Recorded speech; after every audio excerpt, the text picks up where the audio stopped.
Warahmatullahi wabarakatuh. Ini yang saya dengar kebanyakan suaranya ibu-ibu. Laki-lakinya kalah sama ibu-ibu. Betul Bu? Ini yang jawab salam Habib doakan mudah-mudahan panjang umur, Allah berkahi hidupnya, dijadikan anak-anaknya soleh solehah, Allah mudahkan urusan rizkinya. Assalamualaikum warahmatullahi wabarakatuh. Bismillahirrahmanirrahim. Alhamdulillahil qail, ya ayyuhalladzina amanu kutiba alaikumus siyam kama kutiba alal ladzina min qablikum la'allakum tattaqun. Wa qala ta'ala, ya ayyuhalladzina amanu ittaqullaha wabtaghu ilaihil wasilah. Ashhadu an la ilaha illallah wa ashhadu anna Muhammadar Rasulullah. Allahumma salli wa sallim wa karrim wa azim wa majid ala sayyidina Muhammadin wa ala alihi wa sahbihi ajma'in at-tahirin. Amma ba'du. Hadratil muhtaramin, para alim, para ulama, sesepuh bini sepuh, asatid asatidah, para habaib, wabil khusus beliau Al-Mukarram Al-Habib Umar, beliau Al-Mukarram Al-Habib Agil, beliau Yai Khairuddin, beliau Al-Ustadz Ripto, dan semua asatid yang mudah-mudahan semuanya Allah panjangkan umurnya dalam keadaan sehat walafiat. Amin Allahumma amin ya rabbal alamin. Hadirin hadirat rahimakumullah. Ini sebelum lanjut saya akan sampaikan, karena alhamdulillah malam ini kita diguyur rahmat Allah Subhanahu wa taala. Kalau datang hujan, Rasulullah mengajarkan kepada kita untuk dua hal. Kalau datang hujan apa? Dua. Yang pertama, jangan sekali-kali kita mencela hujan. Jangan sekali-kali mencela hujan. Yang kedua, kita berdoa, Allahumma shayyiban nafi'an, maka hujan menjadi rahmat Allah Subhanahu wa ta'ala. Amin Allahumma amin ya rabbal alamin. Hadirin rahimakumullah, sedikit saya cerita. Jujur, ini adalah agenda-agenda yang ngaget-ngageti ya. Nyuwun sewu, mohon maaf. Saya ini malam ini sebetulnya ada acara di daerah Bumiayu, tepatnya di pesantren Darun Najah. Tetapi apa?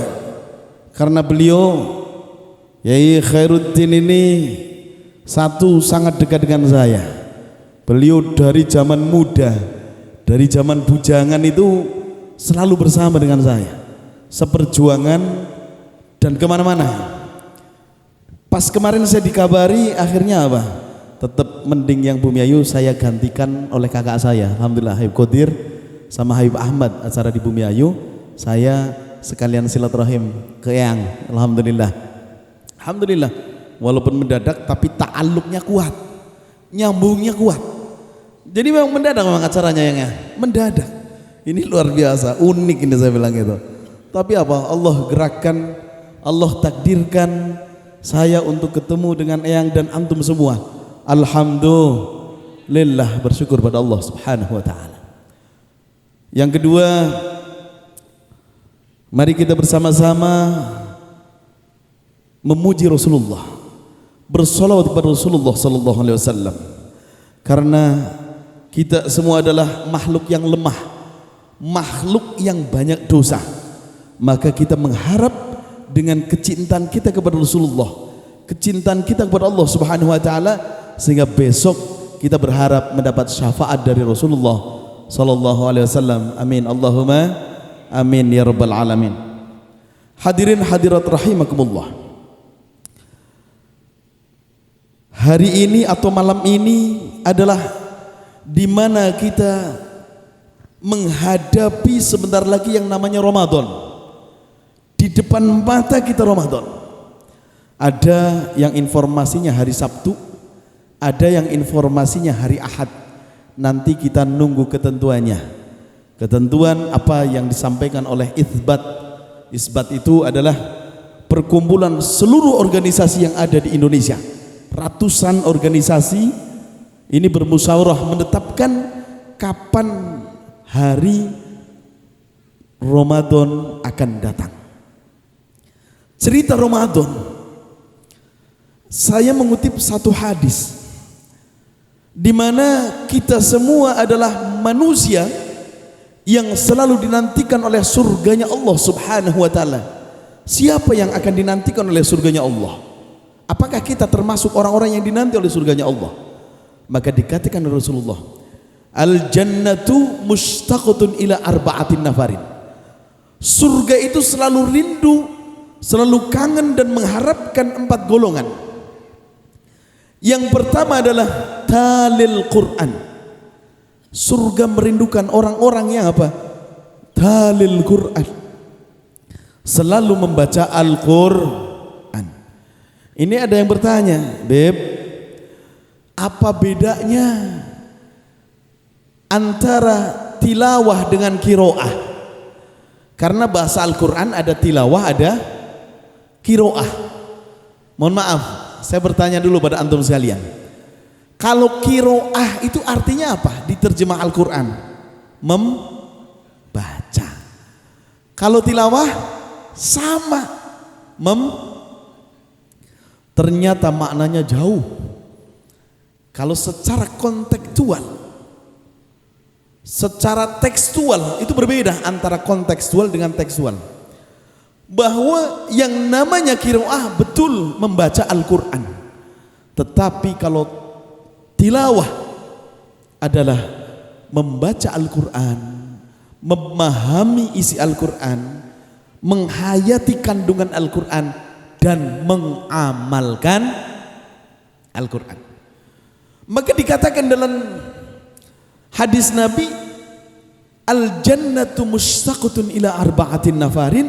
Yang pertama adalah orang yang selalu dirindukan oleh surganya Allah adalah talil Quran. Orang yang membaca, memahami, menghayati dan mengamalkan Al-Quran. Maka itu selalu dirindukan oleh surganya Allah Subhanahu wa ta'ala.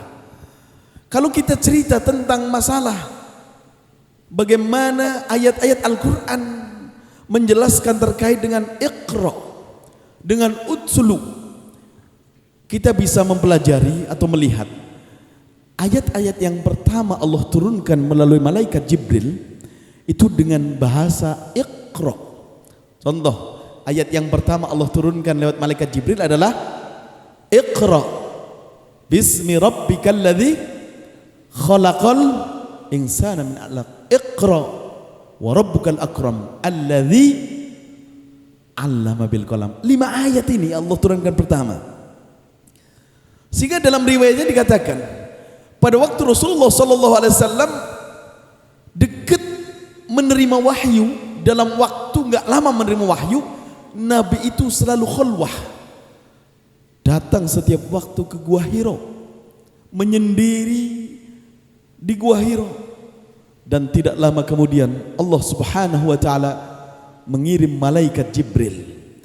Datang malaikat Jibril menghampiri Rasulullah sallallahu alaihi wasallam, dan malaikat Jibril mengatakan Rasulullah, "Iqra ya Muhammad." Bacalah wahai Muhammad. Apa jawaban Nabi? "Ma ana biqari'in." Aku tidak bisa membaca ya malaikat. Lalu malaikat Jibril mengulang pertanyaan kedua. Iqra ya Muhammad. Bacalah wahai Muhammad. Dan Nabi pun menjawab, "Ma'ana biqari'in." Aku tidak bisa membaca. Sehingga malaikat Jibril mendekap Rasulullah. Karena malaikat Jibril pada waktu menghampiri Rasulullah pada kala itu menyerupai seorang laki-laki yang ganteng. Lalu didekaplah Rasulullah, dan Rasulullah sampai tersesak napasnya karena dipeluk oleh malaikat Jibril. Yang terakhir malaikat Jibril mengatakan, Iqra bismi rabbikal ladzi khalaq. Kalau sudah bismi rabbikal ladzi, dengan nama Tuhanmu, selesai semua. Sesuatu yang tidak mungkin, sesuatu yang tidak masuk akal, sesuatu yang gambaran kita mustahil, tapi kalau Allah menentukan pasti tidak akan ada yang menolak, apapun itu bentuknya. Maka pada waktu itu Nabi tidak bisa membaca, Nabi tidak bisa menulis. Dengan Iqra bismi rabbikal ladzi khalaq, maka Rasulullah sallallahu alaihi wasallam dengan lancarnya langsung hafal 5 ayat yang pertama kali diturunkan oleh Allah melalui malaikat Jibril. Maka saya pesan kepada antum sekalian, supaya kalian semua dicintai oleh surga, diharapkan oleh surga, dinantikan oleh surga, maka ingat, perbanyak membaca Al-Qur'an. Apalagi ini menghadapi Ramadan. Masuk bulan Ramadan itu ditikelkan, yudhaifullah, dikatakan bahwa amalan-amalan kita dilipatkan mulai 10 sampai 700 kali lipat, bahkan ada yang mengatakan lebih dari 1000 kali lipat. Bahkan kalau puasa tidak ada hitungannya. Karena apa? Allah subhanahu wa ta'ala yang langsung akan membalasnya. Maka ingat, masuknya bulan Ramadan, mari kita niatkan untuk berlomba-lomba untuk meningkatkan amal soleh, meningkatkan ibadah kita, meningkatkan sholat-sholat sunnah kita. Jangankan wajibnya, sunnahnya kita tingkatkan. Yang tidak biasa melaksanakan sholat tahajud, diupayakan masuknya bulan Ramadan, tingkatkan tahajud kita, sholat duha kita, sholat tasbih kita, sholat sunnah apapun kita tingkatkan. Karena pahala di bulan Ramadan, kalau kita melaksanakan atau melakukan sholat sunnah, itu pahalanya sama dengan kita melakukan sholat wajib di selain Ramadan pahalanya. Sedangkan pahala sholat wajib itu 70 kali lipat dibanding sholat sunnah. 70 kali lipat kalau di hari biasa. Ini bandingannya di hari biasa, 70 kali lipat sholat sunnah. Pahalanya luar biasa. Maka ingat, kita usaha untuk selalu istiqomah membaca Al-Quran, menghayati Al-Quran, memahami makna Al-Quran, dan mengamalkan isi Al-Quran. Maka kita akan selamat dunia dan akhirat, dan kita termasuk orang-orang yang dinantikan oleh surganya Allah subhanahu wa ta'ala. Yang kedua, surga itu menantikan. Yang pertama adalah talil Quran. Yang kedua adalah wahafidil lisan, orang yang menjaga lisannya, mulutnya dijaga. Mohon maaf, mulut ini adalah sesuatu yang luar biasa. Kalau kita tidak bisa menjaga, maka hati-hati, mulut ini akan mengajak ke nerakanya Allah subhanahu wa ta'ala. Maka kita jaga, jangan sampai punya mulutmu harimaumu. Sekarang bukan hanya mulut, ditambah dengan apa ini? Jari, nulis yang nggak benar di share, inna lillahi wa inna. Kadang-kadang ada berita yang nggak jelas, tiba-tiba langsung di share. Padahal berita ini bisa fitnah, bisa ghibah, bisa namimah, bisa macam-macam. Dijaga. Apalagi sekarang kita menghadapi bulan Ramadan.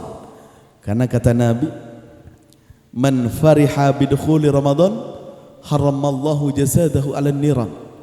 Barang siapa yang bahagia, yang bangga dengan datangnya Ramadan, maka Allah subhanahu wa ta'ala mengharamkan jasadnya, menghalangi jasadnya dari api neraka. Bahagianya bukan hanya kita bahagia secara lisan, wah saya senang datangnya puasa, tapi apa? Amalannya tidak membuktikan bahwa orang itu adalah cinta, orang itu bahagia dengan datangnya Ramadan. Hanya mulutnya saja mengaku cinta dengan Ramadan, bahagia dengan Ramadan, tapi langkah-langkahnya tidak membuktikan bahwa orang itu adalah cinta dan bahagia dengan Ramadan. Maka ingat, masuknya bulan Ramadan kita harus berhati-hati karena pasti ada tingkatan. Apakah tingkatan kita masuk kemana? Nggak tahu, antum yang tahu. Karena masuknya bulan Ramadan, antum puasa, kalian semua puasa, jelas ada 3 tingkatan dalam berpuasa. Ada 3 tingkatan. Maka dijaga dan dijaga, ya.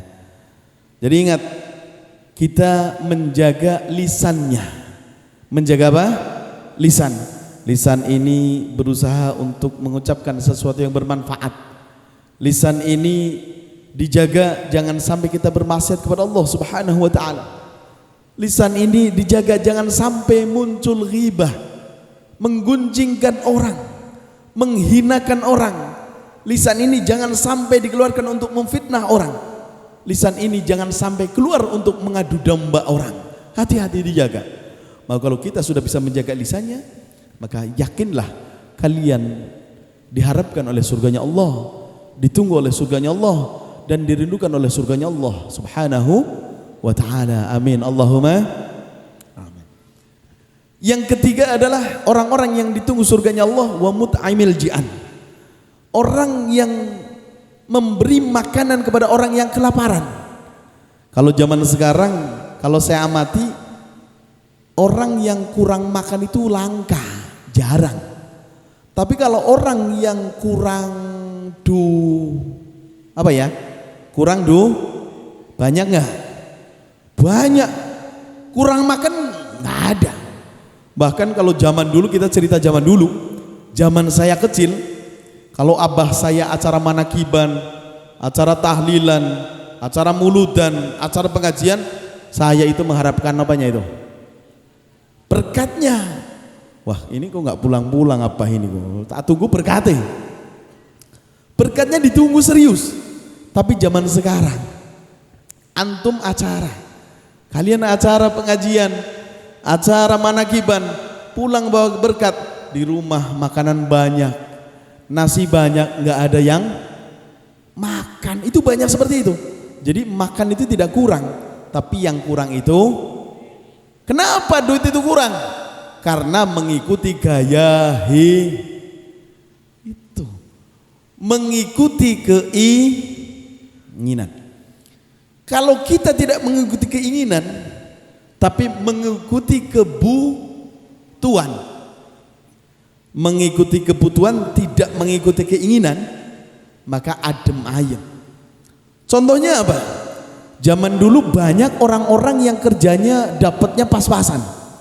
Saya ingat di kampung saya dulu ada orang yang penghasilannya hanya 10.000, anaknya banyak, tapi dilihat anaknya makan semua, sekolah semua. Tetapi perbandingannya, ada orang yang mendapatkannya per hari nyampe ratusan ribu, tapi malah tambah hutang. Tambah apa? Semakin pendapatan besar, semakin hutangnya semakin ada. Seperti itu ada banyak. Per bulan dapatnya kelihatan 5 juta, ada yang 3 juta, 5 juta, dan bahkan lebih. Ternyata apa?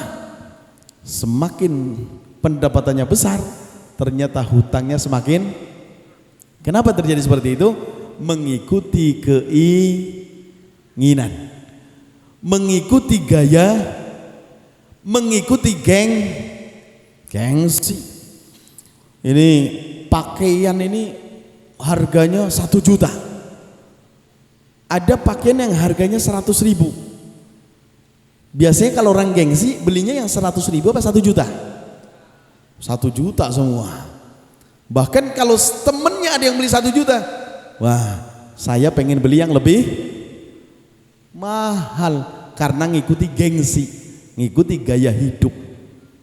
Kalau ngikuti gaya hidup, ya sepaneng, tidak akan selesai, tidak akan selesai. Sampai-sampai orang melihat tas aja katanya. Pernah dengar nggak tas harganya 500 juta? Pernah dengar ya? Jangankan 500 juta, miliaran pernah dengar. Siapa? Artis beli tas yang merek harganya katanya sampai 2 miliar, 1 miliar, 500 juta itu katanya second gitu loh. Ada seperti itu. Fungsinya sama nggak sih? Sama. Tas yang harganya 100.000, 200.000 sama tas yang harganya 1 miliar sama fungsinya. Hanya untuk bisa bawa make up, bawa apa kecil. Masya Allah. Kenapa terjadi seperti itu? Karena ngikuti gaya, ngikuti gengsi.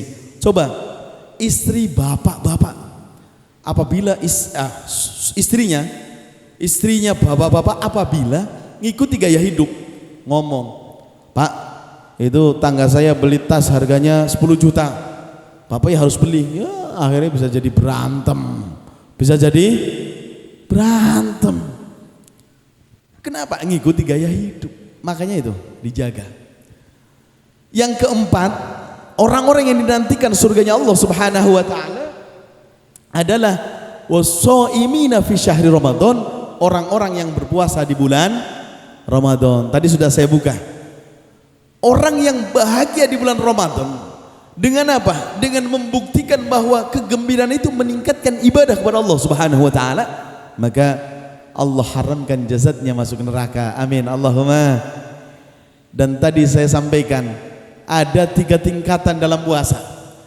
Tingkatan yang pertama adalah kita banget bahasanya katanya. Tingkatan yang pertama adalah tingkatan am. Puasa kita itu ada 3 tingkatan. Kita nanti masuk ke bagian mana? Coba bermuhasabah. Yang pertama adalah am.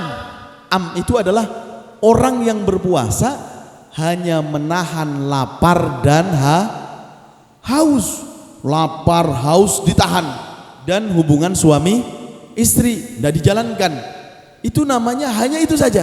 Itu namanya am, puasa am. Tingkatan yang paling rendah, tingkatan yang paling bawah. Setelah itu, kalau orang yang am, dia tidak menjaga lisannya, tidak menjaga matanya, tidak menjaga tangannya, tidak menjaga kakinya, seluruh badannya dibiarkan maksiat kek apa kek bebas. Kenapa? Karena dia puasanya hanya puasa am. Tapi dikatakan kam min shaimin laisa min siyami ilal juwal atus. Pirang-pirang wong sing puasa cuman nahan lapar dan nahan haus, cuman ngelih karo ngorong. Iku akeh sing atus niku. Maka masuk kategori am. Tingkatan yang berikutnya kalau dalam puasa itu ada yang namanya khos.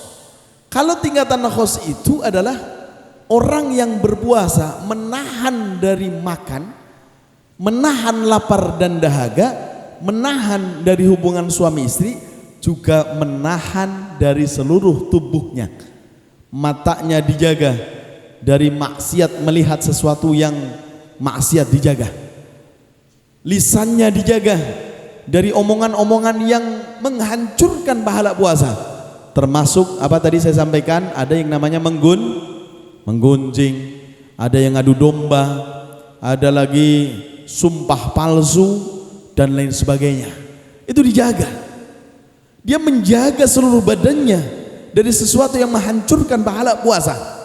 Dikatakan oleh Rasulullah sallallahu alaihi wasallam, khamsatu asya yuhbitu shaum. Ada 5 hal yang akan menghancurkan pahala kita puasa. Kalau jenengan tidak jaga, maka puasa jenengan cuma capek dong, hanya menahan lapar dan dahaga saja. Yang pertama adalah apa? Al-kidbu, bohong. Kalau kita berbohong, orang berpuasa tapi berani bohong, itu puasanya sah apa batal? Bu, ibu, sah apa batal bu? Bingung jawabnya. Bapak-bapak, sah apa batal? Bingung. Kalau kita dalam berpuasa kita berani bohong, maka puasanya tetap sah, tapi tidak mendapatkan pahala. Sah mas sah puasana, tapi nggak dapat pahala. Kenapa? Kita berbohong. Maka dikatakan Nabi, al-kidbu, bahkan hati-hati Bapak-bapak sekalian, sekarang orang berbohong itu luar biasa mudahnya. Berita hoak itu enteng menyampaikan.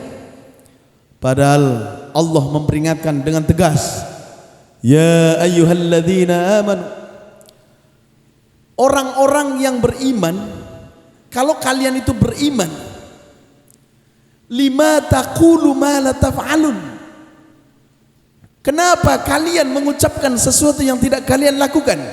Ya ayyuhalladzina amanu lima taqulu ma la taf'alun, kenapa kalian mengucapkan sesuatu yang tidak kalian lakukan? Tidak datang ngaji bilangnya datang. Bohong apapun itu disampaikan. Maka kata Allah, Allah berfirman, kaburat maktan indallah an taqulu ma la taf'alun. Amat besar kebencian Allah Subhanahu wa taala apabila kalian mengucapkan sesuatu yang tidak kalian kerjakan. Tidak melakukan sesuatu, bilangnya melakukan sesuatu padahal itu bohong. Zaman sekarang bohong itu diumbar. Sampai kadang-kadang ada bahasa-bahasa yang ekstrim. Contohnya apa? Gue itu raja hoak. Raja apa? Raja hoak. Gue itu suka bohong nih. Guys, saya suka bohong nih. Gak itu loh. Bukan suka bohong, suka hoak. Hoak itu bohong gitu loh. Tapi enjo dia disebut bahwa dia adalah raja hoak, suka hoak, tukang hoak dan sebagainya. Rasanya kayak nggak salah. Coba kalau di bahasanya itu loh. Kalau bahasa Tegal itu raja dobol gitu loh. Kalau bahasa sini apa ya? Tukang bohong itu. Apa? Ngedibul. Tubuk. Nah, tubuk gitu loh. Ngelupuk. Wah, pokoknya gitu deh. Jadi nggak nyaman. Sekarang kadang-kadang orang bagaimana supaya orang tertawa dengan apa? Banyak cerita bohong. Kadang-kadang mengarang cerita yang A sampai situ seakan benar. Padahal apa? Semuanya bohong. Innalillahi wa inna ilaihi rajiun. Kalau kita dalam puasa, kita mengucapkan sesuatu yang bohong, besok di hari kiamat kalian jangan mengharapkan pahala puasa. Kenapa? Pahalanya tidak ada. Maka dijaga lisan ini. Jangan sampai kita berbohong. Maka dia katakan karena namanya puasa adalah likulli syai'in babun, setiap sesuatu pasti ada pintunya.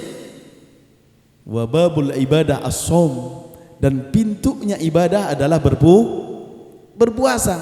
Kalau kita sudah puasa pasti akan ngerem. Kadang-kadang sudah lapar, sayanglah saya daripada puasa lapar tapi nggak dapat pahala, tak jaga lisannya, tak jaga matanya, tak jaga kakinya, tak jaga tangannya, semuanya dijaga. Kenapa? Khawatir tidak mendapat apa. Yang kedua yang menghancurkan pahala puasa adalah al-ghibah wal ghibah, menggunjingkan orang, menceritakan aib orang. Kadang-kadang orang menceritakan aib orang itu enteng apa enteng? Enteng. Ada punya tetangga dari mulai sebelah kanan itu diceritain, dari mulai bapaknya, dari mulai ibunya, dari mulai anaknya, neneknya, kakeknya, itu dikupas semua. Rumah 1, rumah 2, rumah 3 sampai tidak selesai. Sedesa dikupas semua. Ghibah itu hati-hati. Maka kalau sampai kita berani ghibah, kalian berpuasa jangan mengharapkan pahala puasa. Kenapa? Karena kalau kita ghibah tidak akan mendapatkan pahala puasa. Sahkah puasanya? Sah. Tapi tidak mendapatkan pahala. Terus apa lagi yang menghancurkan pahala puasa? Adalah wan-namimah, mengadu domba.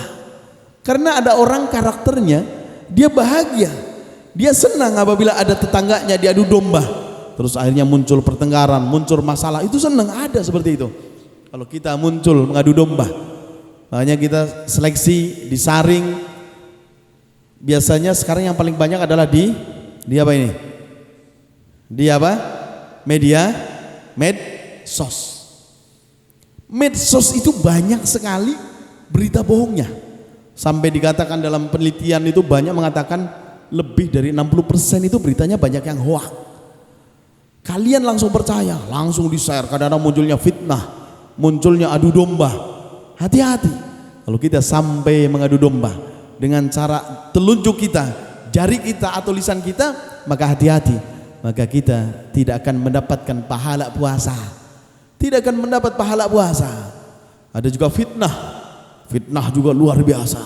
Banyaknya fitnah luar biasa. Zaman sekarang itu banyak sekali terjadi sesuatu tidak ada tabayun. Menyalahkan orang itu enteng. Jadi ini berbuat salah diberitakan, kita langsung bagikan. Padahal belum tentu dia berbuat salah. Belum tentu tidak dia berbuat salah. Jadi konsep atau sistem tabayun sudah mulai dihapus, dihilangkan, padahal tabayun itu perintah Allah Subhanahu wa ta'ala. Ingat, jadi tadi kita berbohong habis pahala kita berpuasa.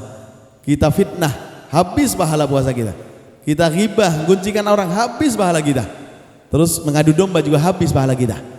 Ada juga apa?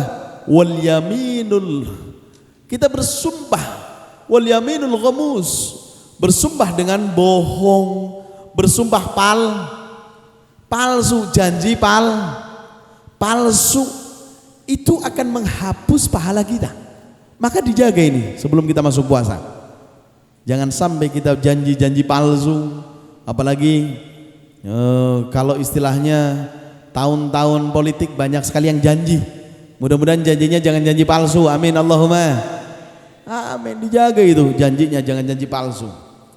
Terus yang terakhir adalah wan nadru bisyahwat. Kalau kita wan nadru melihat dengan syahwat, maka habis pahala kita. Jangan sampai kita melihat sesuatu yang menjadi syahwat kita muncul.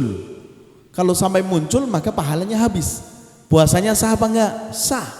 Tetapi pahalanya yang hilang. Innalillahi wa inna ilaihi rajiun. Maka dijaga. Kita menghadapi bulan Ramadan. Sebentar lagi kita masuk di bulan Ramadan, maka kita belajar bagaimana apa yang terkait dengan bulan Ramadan, apa yang terkait dengan kita berpuasa. Maka dijaga supaya kita bisa lolos masuk bulan Ramadan dengan selamat, ibadah kita tidak terganggu, dan kita akan mengambil manfaatnya di akhirat kelak. Amin Allahumma amin ya rabbal alamin.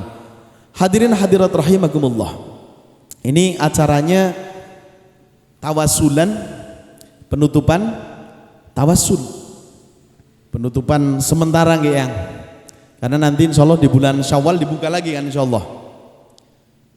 Orang banyak yang sekarang ini gini, orang mengatakan bahwa tawasul itu enggak benar, tawasul itu salah. Tawasul, padahal tawasul itu perintah dari Allah Subhanahu, perintah Allah, dan itu ada dalam Al-Quran. Ya ayyuhalladzina amanu taqullaha wabtaghu ilaihil wasilah. Ini perintah Al-Quran enggak? Perintah. Wahai orang-orang yang bertakwa, kalian semua orang-orang yang bertakwa, maka carilah perantara untuk lebih mendekatkan diri kita kepada Allah Subhanahu wa ta'ala. Diperintah oleh Allah untuk mencari.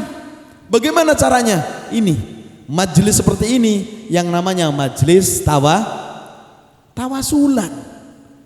Tawasul dengan apa? Kita bisa bertawasul dengan Rasulullah, dengan Rasulullah, dengan Rasulnya Allah. Kita bertawasul bisa. Bisa juga kita bertawasul dengan apa? Dengan nabi-nabinya Allah. Kita bertawasul dengan bijahin nabi, dengan pangkatnya Rasulullah bisa. Kita tawasul dengan siapa? Sahabat-sahabat Nabi, dengan solehin, siddiqin, dengan orang-orang yang soleh bisa. Bahkan kita bertawasul dengan zikir-zikir yang kita lakukan, dengan amal-amal soleh yang kita lakukan, maka akan ada manfaatnya. Supaya apa? Mendekatkan diri kita kepada Allah Subhanahu wa ta'ala. Banyak, kalian jangan terpengaruh dengan mereka yang mengatakan jangan tawasulan, salah itu tawasul. Kita ada Al-Qur'annya. Ya ayyuhalladzina amanu taqullaha wabtaghu ilaihil wasilah.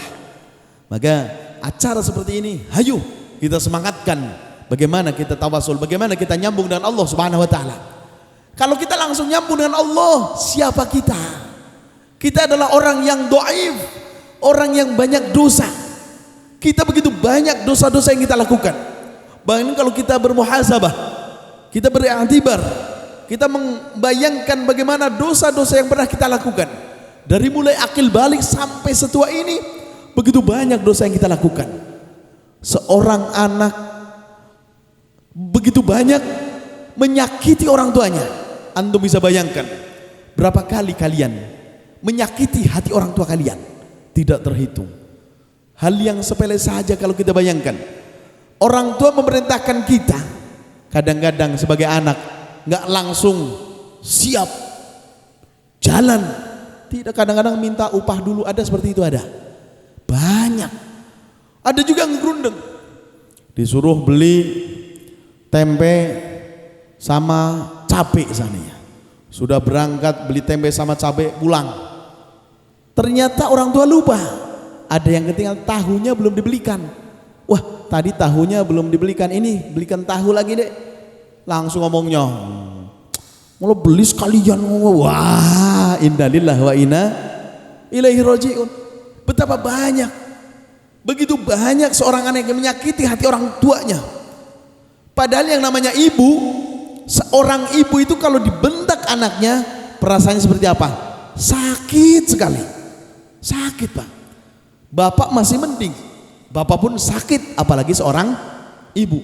Bahkan dikatakan seorang ibu itu kalau dibentak anaknya, sakitnya melebihi sakitnya melahirkan. Katanya seperti itu. Saking sakitnya, tiba-tiba lagi sendiri, air mata itu peruluk-peruluk jatuh bertetesan, itu luar biasa. Betul, Bu? Betul, semua merasakan. Seorang ibu dibentak anaknya, sakitnya luar biasa. Tidak habis sehari kerasa, berhari-hari rasanya. Ya Allah, sakitnya luar biasa. Sampai bahasanya, melahirkan begitu sakitnya, tapi lebih sakit saya dibentak anak saya. Itu rasanya seorang ibu luar biasa. Bayangkan kita begitu banyaknya, seringnya melawan orang tua. Dan seorang suami, coba bayangkan betapa banyaknya menyakiti atau tidak bertanggung jawab dengan istrinya. Apakah sering mengecewakan istrinya, mengecewakan anak-anaknya? Apakah selalu bertanggung jawab untuk anak istrinya? Kita bayangkan. Dan seorang istri, apakah pernah membentak suaminya? Bukan pernah lagi, sering, banyak. Kita bayangkan berapa banyak seorang istri yang berani dengan suaminya, gara-gara diberi uang sedikit marah-marah dengan suaminya. Ada seperti itu, Pak? Ada. Banyak. Bayangkan begitu besar dosanya. Seorang istri melawan suami, tidak patuh dengan suami, tidak taat dengan suami. Bu, biasanya keluar izin suami enggak, Bu? Izin, alhamdulillah. Seorang istri itu kemanapun harus dapat ridho dari suaminya, harus dapat izin suaminya, jangan sampai memaksa. Maka ingat, bayangkan, ya Allah, sering saya melawan suami, sering saya tidak membahagiakan suami, sering saya berbuat suami jadi marah, sering. Bayangkan seperti itu. Maka ingat, kita bayangkan dosa-dosa yang pernah kita lakukan. Semuanya banyak dosa. Pasti dari mulai anak, dari mulai orang tua, dari mulai ibu-ibu, semuanya pasti banyak dosa. Maka ingat, dengan kita kumpul di tempat seperti ini, kita tawasulan, ini menggugurkan dosa-dosa kita. Dosa-dosa kita kumpul di tempat ini, maka dosa-dosa kita akan rontok. Karena secara hakikat kita kumpul di taman surga. Amin Allahumma. Sehingga pernah satu waktu Nabi kita Muhammad SAW itu berkumpul dengan para sahabat. Nabi tiba-tiba mengatakan, idza marartum biriyadil jannah, jika kalian semua lewat di taman-taman surga, farta'u, maka mampirlah. Maka para sahabat bertanya-tanya kepada Rasulullah, saling pandang sesama sahabat, bagaimana kita mampir ke taman surga? Lalu Nabi mengatakan, ya Rasulullah, para sahabat bertanya, ya Rasulullah, wa ma riyadul jannah ya Rasulullah, apa taman-taman surga itu ya Rasulullah? Nabi menjawab, hilaqatul dzikri hilaqatul ilmi. Tempat di mana kita berkumpul dan dikumandangkan zikir-zikir kepada Allah Subhanahu wa taala. Tempat kita berkumpul dan dikumandangkan ilmu-ilmu Allah Subhanahu wa taala. Hakikatnya inilah taman-taman surga. Amin Allahumma. Kita duduk di tempat biasa. Kita duduk ada di bawahnya ada kerikil. Kita pegel nih, pantatnya pegel. Ada juga hujan-hujan gini basah, nggak kerasa. Secara syariat kita duduk di tempat yang biasa. Secara syariat kita duduk tempat-tempat yang basah. Secara syariat kita duduk di tempat-tempat yang nggak nyaman. Tetapi secara hakikat kita kumpul di taman surga. Amin Allahumma. Sehingga mudah-mudahan kita kumpul di taman surga. Besok kita bareng-bareng di dalam surga. Amin Allahumma. Amin ya rabbal alamin. Maka saya berpesan kepada Bapak Ibu sekalian, ini acara tawasulan yang dimotori, yang diprakarsai, yang dikomandani oleh beliau Eyang Khairuddin dan tim-timnya dan asatid. Ada Ustadz Ripto, ada ustadz-ustadz yang lain, nama-namanya saya belum paham namanya, dikomandani sama ustadz-ustadz semua. Maka ingat, pegang yang kenceng acara seperti ini. Kenapa? Inilah sebagai wasilah, sebagai jalan kita menuju surganya Allah Subhanahu wa ta'ala.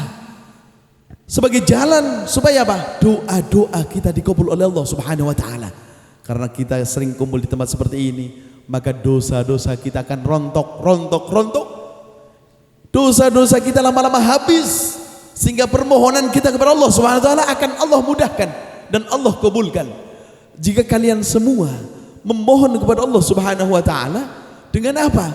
Dosa-dosa kita sudah tidak ada, maka begitu mudahnya, begitu entengnya Allah Subhanahu wa ta'ala mengabulkan doa-doa kita. Amin Allahumma amin. Ini terkait dengan tawasul. Saya berpesan supaya kalian semua setiap memohon kepada Allah Subhanahu wa ta'ala, berdoa kepada Allah Subhanahu wa ta'ala, Allah kabulkan doa kita. Karena yang namanya doa adalah mukhul ibadah. Doa itu pokoknya ibadah. Orang kalau semakin dekat dengan Allah, semakin dekat dengan Allah, maka akan semakin sering memohon kepada Allah Subhanahu wa ta'ala. Beda dengan makhluk, beda dengan manusia. Seorang manusia yang begitu loman, begitu dermawan. Antum coba, ada yang namanya si Fulan. Si Fulan itu dermawan luar biasa.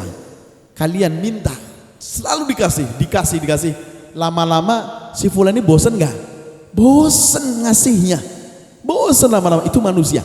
Tapi kalau Allah Subhanahu wa ta'ala semakin diminta, Gusti Allah semakin senang, semakin dekat dengan kalian. Karena yang namanya doa adalah mukhul ibadah, pokok dari ibadah.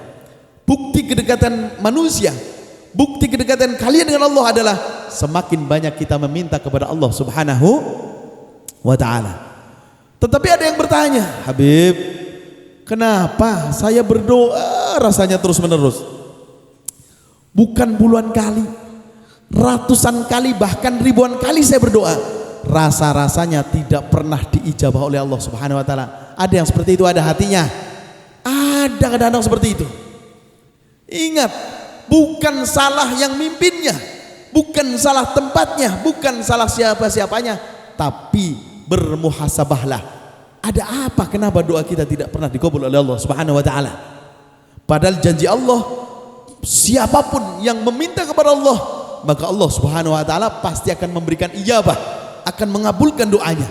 Tapi kenapa kita memohon kok nggak pernah diijabah oleh Allah Subhanahu wa ta'ala? Maka ada sesuatu hal yang menghalangi doa kita. Ingat, coba kalau antum bermuhasabah, sesuatu yang paling menghalangi doa kalian, yang pertama adalah, yang kunci utama adalah, ingat, ada sesuatu yang haram yang masuk ke dalam perut kita, maka doa kita tidak akan diijabah oleh Allah Subhanahu wa ta'ala. Jangan mengharapkan doa kita diijabah apabila masih ada sesuatu yang haram masuk ke dalam tubuh kita. Masih ada sesuatu yang melekat di tubuh kita, dari kopiahnya, kerudungnya, bajunya, sampai daleman-dalemannya. Kalau masih ada sesuatu yang haram, jangan mengharapkan doa kita dikabul oleh Allah Subhanahu wa taala. Maka ingat, silahkan kalian berdoa harus sebanyak-banyaknya, tapi dijaga jangan sampai sesuatu yang menghalangi doa kita masuk ke dalam tubuh kita. Amin Allahumma. Maka seorang ayah yang mencari nafkah, membanting tulang dengan keringatnya, dengan capeknya, jangan kecampuran dengan sesuatu yang haram. Amin Allahumma. Jangan sampai kecampuran. Seorang istri yang mendapat harta dari suaminya, coba selektif. Ada seorang ibu yang biasanya mendapat sebulan 2 juta dari suaminya, tiba-tiba suaminya dalam bulan berikutnya membawa uang 10 juta. Biasanya ibu-ibu menanyakan dulu uang dari mana, apa langsung disimpan, apa mata jadi mata naon sudah teh mata hijau deh jare wong Tegal niku. Biasanya takon ini mboten Pak? Ditanya ndak? Mboten nggih. Kata ibu-ibu ada yang ditanya. Tapi banyak yang enggak. Ada tanya Bu biasanya Bu. Ibu bapak jenengan ini suami jenengan biasanya dapat cuman 2 juta. Kok dalam bulan ini dapatnya sampai 10 juta? Itu diserahkan uangnya langsung diterima disimpan, apa tanya dulu, Pak kok banyak banget uangnya, ini uang dari mana Pak? Gitu loh. Enggak. Ternyata kalau ditanya suaminya apa? Alhamdulillah kemarin itu bos saya itu Masya Allah badi wakeh banget gitu, dapat untung besar sekali, sehingga apa, sangin senengnya saya dikasih komisi sampai 10 juta. Alhamdulillah. Seperti itu, bahwa ini adalah semuanya yang halal. Alhamdulillah. Terus sedikit saya sampaikan, dalam berdoa tidak akan saya sampaikan semuanya karena etika dalam berdoa itu lebih dari 17 etika. Hanya yang inti saja, bahwa kalau kita berdoa itu pakailah adab dalam berdoa, akhlak dalam berdoa. Jangan hanya sekedar kita berdoa.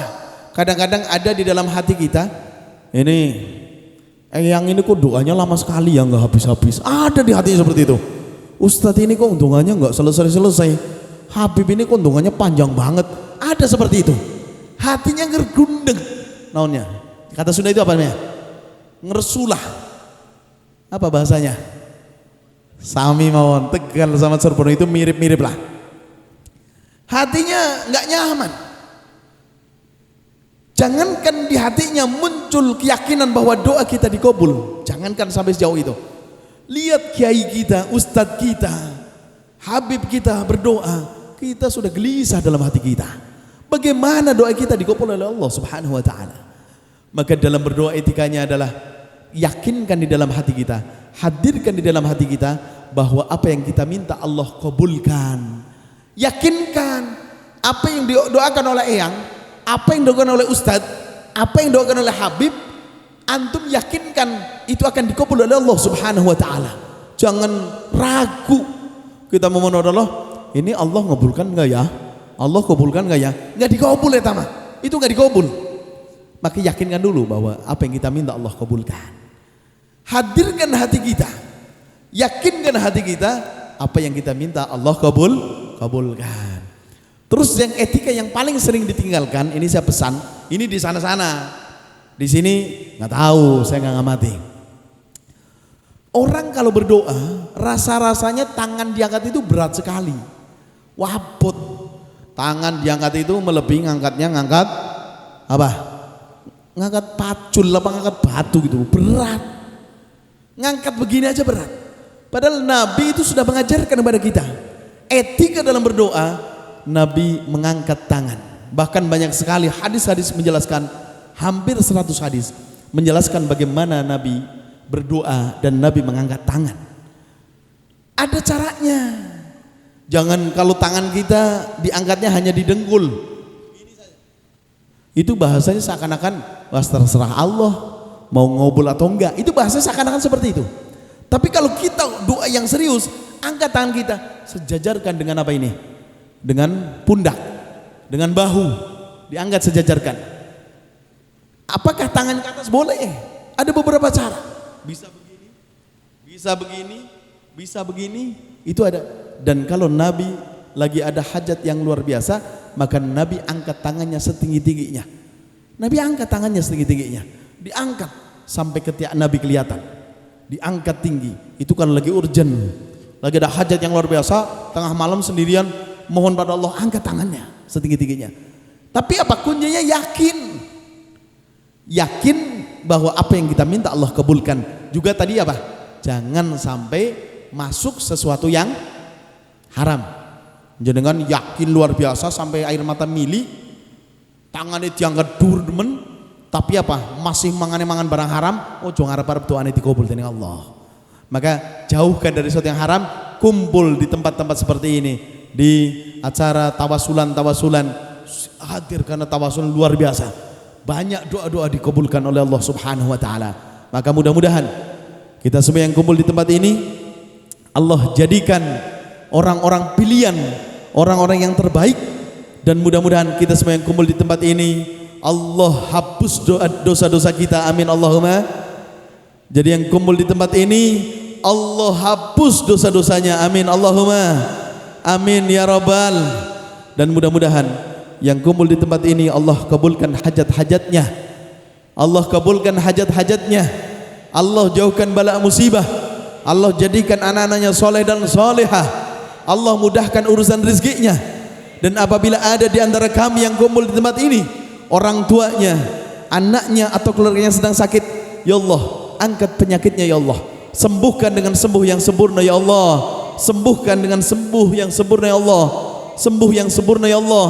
Ajilan la yughaddir saqaman abadan. Amin ya Allah, amin amin ya rabbal alamin.